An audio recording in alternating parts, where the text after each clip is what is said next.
As you can see, I'm a sneaker collector, and I buy everything from as cheap as a $30 Stan Smith, gems like the undefeated Reebok Question,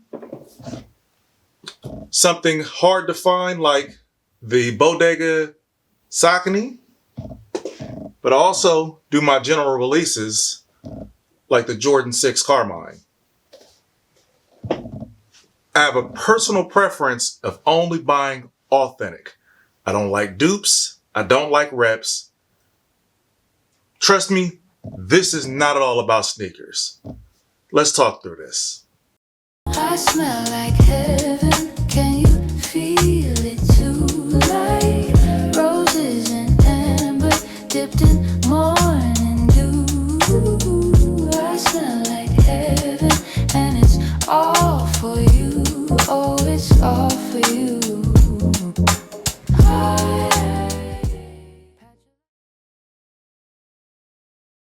I've been collecting sneakers since about 2005, 2006. I've got some sneakers in here that are from like 96, 97, just because the culture of sneakers, there was this time where the older shoe that you had, if you could say, yo, I've got this, it really meant something as far as a conversation. Some of the shoes that we get are conversation pieces, like this right here. There were only 2,300 of these made. They are numbered. It's a collaboration with Soulfly and Jordan Brand. I'm going somewhere with this. I promise I am.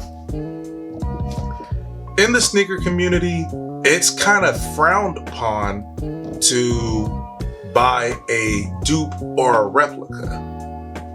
In the fragrance community, however, it's pretty much promoted, hey, buy the $20, $30 fragrance of a dupe instead of spending the $400 or $500 on the original. Most will say things like, well, it smells 90% close, or it smells exactly like, or it even smells better. The problem I personally have with it is, why not just put the $30 or $40 or $50 that you want to spend on a fragrance and just find a $30 or $40 fragrance that still smells good? I guess I don't personally get it. It appears that people want to be validated so much if they are out in public and they smell good, and someone asks them, what are you wearing? I've noticed that people on social media, they have been saying like, hey, if I'm out in public and someone tells me I smell good and they ask what I'm wearing, if I'm wearing the dupe, I'm going to tell them I'm wearing the original. Why not just tell the truth? It seems like the morals in fragrance, because they can't actually see your bottle, is different than the morals in the sneaker community. In the sneaker community, if I'm walking around wearing these, but I'm wearing a dupe or a replica, and someone sees it, and they're going to be like, no, I know that's not real. That's not the genuine article. Don't try to play like it is. In the fragrance community, it's notes and scent and sillage and scent trail. You're never really going to be able to tell someone, hey, that's a dupe, and I can smell that that's a dupe. Not on skin, maybe off of a test spray immediately. I've seen some videos where people have to tell the difference between the dupe and the authentic. But outside in the wild, nobody's going to be able to be like, oh, that's not real. And I think that morally, that's where the problem comes in. The lying. Not anything else, just the lying. And this is why personally I won't wear dupes, because I don't want to feel like I want to lie. And that's what it really feels like. In my opinion, take this with a grain of salt. This is Jerome speaking, not anyone else's opinion. It's like this, I have to tell you a lie so that you can think I'm spending money on something I'm not spending money on.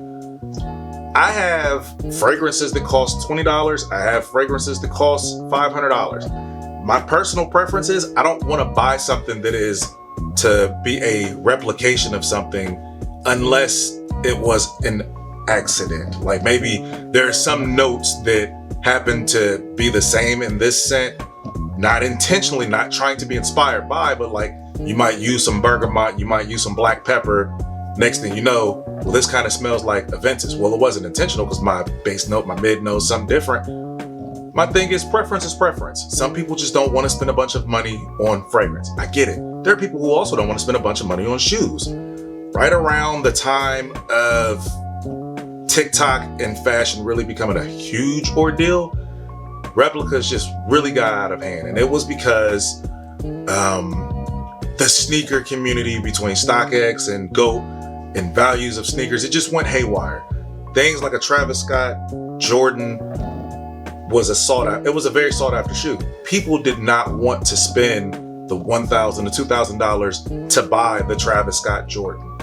I understand it. However, there were so many other valuable options you could have got instead of trying to buy a Travis. But what people started doing instead, they started buying a fake version of the Travis so that they could take photos on social media and make it appear as if they have the Travis Scott. Now, a lot of them did tell them and say, "Yo, I'm wearing a fake and I don't care." Cool, be honest about it. But don't go around telling people, "Yo, I've got the Travis Scotts." My personal views on the fragrance side is the same thing. If you are going to wear dupes, just be honest about it. My personal preference, I'm not going to. I will spend $40, $50 on a fragrance that doesn't cost the $500 range, but still is a good scent. An example would be Uomo or Uomo Signature by Ferragamo.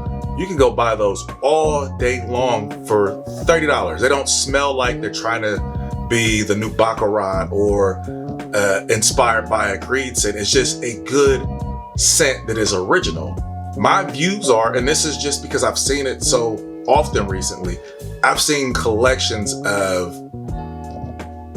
30, 40, 50, 60 bottles of just dupes when you could have just spent you could have took the money that you spent on 30 bottles of dupes, put the money to the side, and bought one good bottle of a fragrance. So this is a personal story. I bought Club de Nuit Untold, and this was when I was starting my journey into fragrance. I just wanted something that smelled good. I did not really know that there was this big fight between dupes and originals.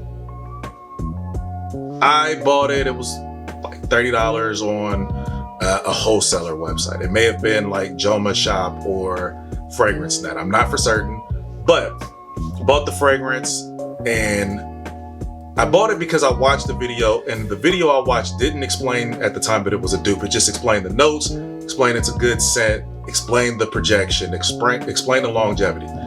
In my mind, I'm like, okay, this is a good scent. Bought it as a blind buy, got it. It was good. Atomizer sucked, but it did pretty good when it actually did spray and was on skin. What I recognized long term, because I had to throw that bottle out, I maybe got about 1/4 way through the bottle and it just started smelling like rubbing alcohol. Now, I know that dupes have gotten better with their quality. In my mind, though, it was cheap, so it lasted cheap. I don't like buying cheap things. Let me preface that with, I prefer quality cheap things over quantity cheap things. I will buy a flannel shirt that may cost me $5. I don't have to buy a $5,000 flannel. I like flannels. But I do understand that maybe the quality that goes into a $5,000 flannel is going to be a lot different than a $5 flannel. I own flannels from every range of costs, from a thrift store to a high-end flannel from a high-end retailer. All of that to say this: if you're gonna buy dupes, do your thing. I'm not mad at you. It's not bothering me any bit at all. My only gripe is just be honest about it, man. Don't tell somebody that you spent $500 on a $10 bottle of fragrance. Have some morality. Just be real. But talk to me. You buy dupes? You like dupes? You prefer dupes? Are you a cheapie? That's all I got. Adios. I walk in the room, it's a jasmine breeze. Vanilla whispers drift with these cinnamon trails where my shadow stays.